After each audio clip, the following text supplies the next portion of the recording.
This iPhone is broken. Let's fix it. We'll give it some love taps.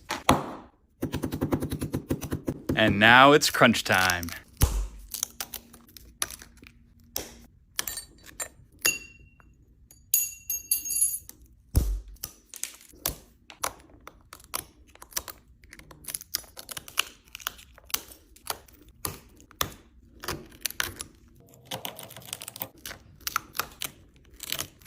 This part's always challenging because you might pull up a magnet or two.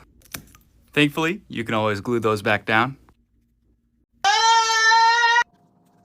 There we go. We'll add another one to the collection. And here's the hardest part to remove.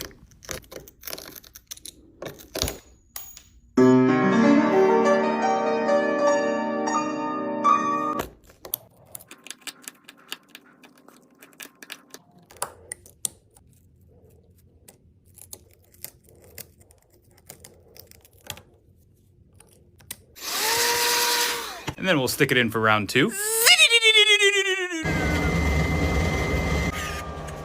Then we'll give it a good old brush, put down some fresh adhesive, and replace the back glass. All that's left is clamping it down to ensure a good seal. And there we go. It's as good as new. Thank you. Of course. Glad to help.